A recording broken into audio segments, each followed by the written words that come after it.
É agora. Nelson Rodrigues pelo olhar de uma das maiores atrizes do Brasil. O texto é com a Fernanda Montenegro. Em 70 anos de carreira, ela se tornou um mito do teatro brasileiro. E foi além. Disputou o Oscar de 1999 pela atuação no filme Central do Brasil, que tinha dado a ela o Globo de Ouro e o prêmio de melhor atriz no Festival de Berlim. Ganhou o Emmy de 2013 com a inesquecível Dona Picucha, de Doce de Mãe da TV Globo. Não ser visto. Uma flor. Na abertura da Olimpíada do Rio, leu Drummond para o mundo inteiro. Rompe o asfalto. E agora retribui e relembra ao Brasil quem foi Nelson Rodrigues. Dirigindo Otávio Miller numa série que começa hoje no Fantástico. Porque de texto, ela entende. Então você para, ouve e aí vai na mãe, né? Fernanda Montenegro, que honra recebê-la aqui no Fantástico. A honra está aqui com você. A honra é nossa. A Fernanda Montenegro vai mostrar pra gente o universo genial do Nelson Rodrigues, jornalista, escritor, autor teatral, que morreu em 1980.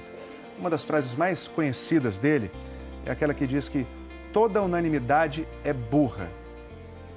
Inspirado nessa frase, Fernanda, eu gostaria de perguntar o seguinte: quem que não gosta de Nelson Rodrigues? Ah, tem gente que não gosta, porque todos nós temos o direito de gostar ou não gostar de algo, não é? Então não é obrigatório gostar do Nelson. Tem coisas que você não gosta do Nelson? Eu acho que a adesão dele aos militares, não é? Agora, ele é maior do que tudo isso. Talvez ele seja maior até do que ele mesmo. Queria citar uma outra frase do Nelson Rodrigues aqui, que eu adoro, que é a seguinte: o brasileiro é um feriado. Ele conheceu muito bem a alma brasileira, né, Fernanda? Ah, sim. Ele é o único autor brasileiro de teatro que, em algum lugar deste país, ele está sendo representado. Em algum lugar deste país, em algum curso de teatro deste país, o Nelson está sendo visto, amado, estudado. Pena que ele não viu isso em vida. Como é que você conheceu Nelson Rodrigues, Fernanda? Vocês se conheceram, trabalharam juntos? Quando fizemos o nosso grupo em 1959, eu fiquei incumbida de pedir a peça para ele, né? E eu levei um ano. Ele disse que foram 8 meses, mas eu levei um ano, semanalmente, no telefone. E ele vinha atender e eu dizia, Nelson? E ele dizia, não, é o Nestor.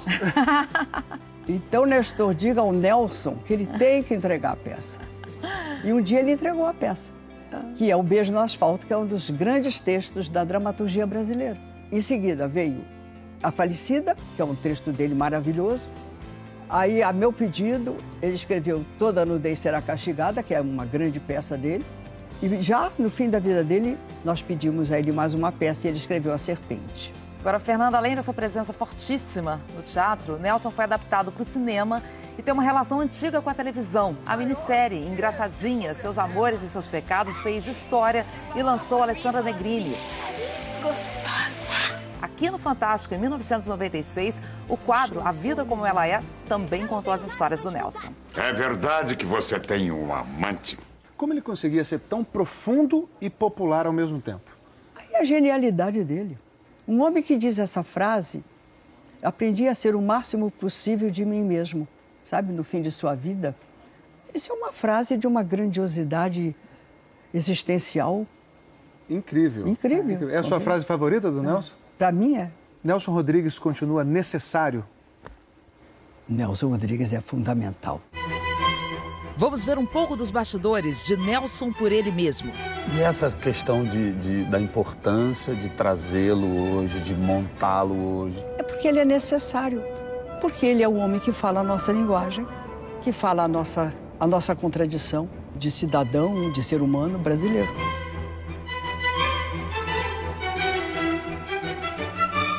Qual a impressão, assim, pessoalmente, estando ali na frente do Nelson, que você já tinha visto que era um ser patético. No que essa palavra tem de mais humano, de mais até transcendente. Eu sou um romântico, sou um homem que acredita no amor eterno. Ouviu? Sou um homem que chora, se for preciso, chora. Acho brasileiro que não chora o mau caráter. Nesse momento tem uma coisa nova, não a visão da Fernanda atriz. É uma Fernanda diretora. Uma pequena espaçonave nelsoniana, profundamente iluminado, em cima dele, como se fosse uma célula atravessando os espaços infinitos. Sabe o que aconteceu? Eu fiquei com dor de barriga hoje, do nada. Não é do nada, rapaz. Pois é, ele tá chegando. Ele pode começar uma crônica em cima da mesa aqui. As mulheres traem os homens porque eles são cretinos fundamentais. Os personagens dele são arrebatadores. E não vai nunca por uma lógica realistazinha. Quando o homem se faz grupo, multidão, maioria, unanimidade, torna-se um idiota no meio de idiotas. Vem como uma agulhada, né? Vem assim, opa. Eu sou o homem que o povo escuta. Vai ser feito também de maneira documental, como a gente está fazendo aqui. A gente tem duas equipes, uma equipe gravando o Nelson, você e tal, e outra equipe gravando a gravação.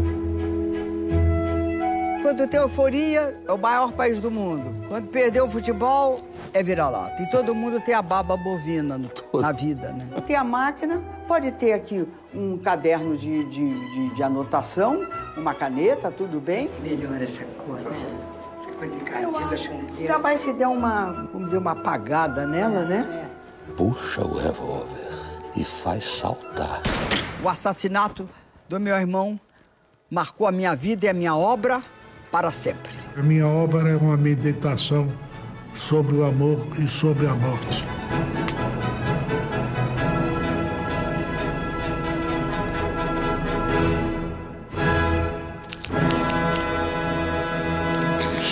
Por que vocês escolheram o adultério como tema de abertura da série? Porque ele acha que daqui a 2000 anos sempre haverá gente que vai ler alguma coisa, ou que vai viver alguma coisa, ou que vai se interessar de alguma maneira pelo adultério. Eu queria convidar você para ver Nelson por ele mesmo. Ah, o sublime desejo da fidelidade. Nelson Rodrigues diz que as mulheres traem os homens porque eles são cretinos fundamentais. Será que os homens são mesmo cretinos fundamentais? São? E o que é que faz a mulher, meu Deus, se apaixonar por um cretino fundamental? Todas essas especulações sobre as diversas faces do adultério você verá no nosso episódio de hoje. O desejo sublime da fidelidade. Por favor, com vocês.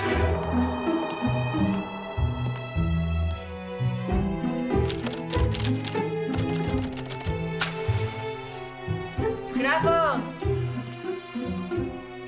As mulheres traem os homens porque eles são cretinos fundamentais.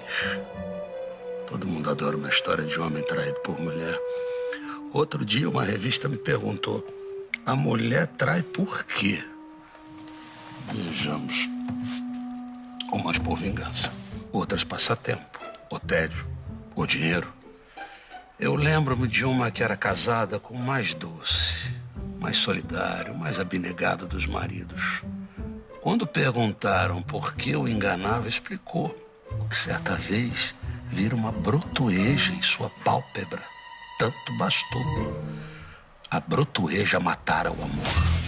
Ele era bom em desmascarar como o ser humano no cotidiano usa pretextos, usa desculpas, usa como tem uma gota d'água que transborda o copo, né? E ele pega isso e joga dentro do adultério ou dentro do amor. Eis o que eu apurei lidando com as tragédias passionais. O marido enganado perdoa muito menos o adultério quando é por amor. Se a mulher vive uma frívola e caprichosa aventura, ele não sofre tanto.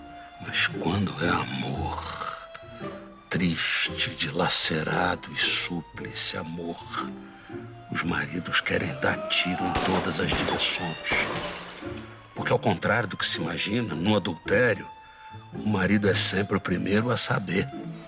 Houve uma certa época, uma tragédia que apaixonou a cidade.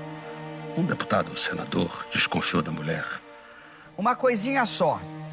Não esconde um deputado ou senador, porque ele não põe um homem qualquer. Se ele botou, ainda mais no momento que a gente vive, um deputado ou senador, Perfeito, perfeito. Traz na bandeja, tá?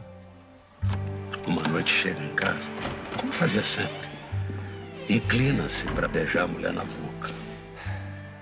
Aconteceu então o seguinte. Ao ser beijada, a esposa desvia ligeiramente o rosto. Em vez de oferecer a boca, deu a face. O senador pensa imediatamente. Ela me traiu. O senador senta-se para o jantar. Já começa a sofrer. Aquilo lhe sai da cabeça. Era traído. O curioso é que jamais, em momento nenhum, aquela senhora tivera um gesto ou sorriso, ou olhar suspeito. Nada. Ele começou a vigiar os passos da mulher, a espreitá-la. Até que um dia a viu entrar numa porta. Um prédio de 3 andares, com uma sorveteria embaixo.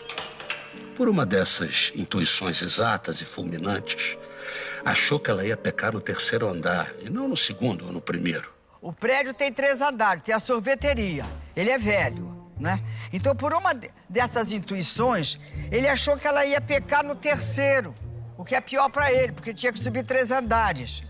E não no 2º ou no 1º, que seria melhor para ele. Como sofria do coração, subiu devagar as escadas. E ainda ficou um momento junto da porta, preocupado com os arrancos cardíacos. Eu fico com medo de fazer. E foi então que veio lá de dentro, graça, mas foi eu tô aí entendendo. que danou tudo. Um som abominável. Era o riso da mulher, riso agudo, cantante, compreendeu? De soprano. Ele chegara a duvidar. Era velho. Os velhos perdoam. Mas o som enfureceu. Puxa o revólver e faz saltar a bala, a fechadura. Invade o quarto. O amante se enfiou debaixo da cama. Mas a adúltera, mais ágil, mais elástica, mais acrobática, quase alada, teve tempo de se atirar do alto do 3º andar. O conceito é o seguinte, a adúltera fugiu, então ela estava lá por sexo, embora tenha morrido ao se atirar do 3º andar. Por quê? Se fosse por amor, ela morreria do mesmo jeito, só que ajoelhada e se deixava varar de balas. Esse varar de balas a gente tem que sentir pá, pá, pá, entendeu? Como uma santa, estranhamente, varar de balas como uma santa. O amante se enfiou debaixo da cama.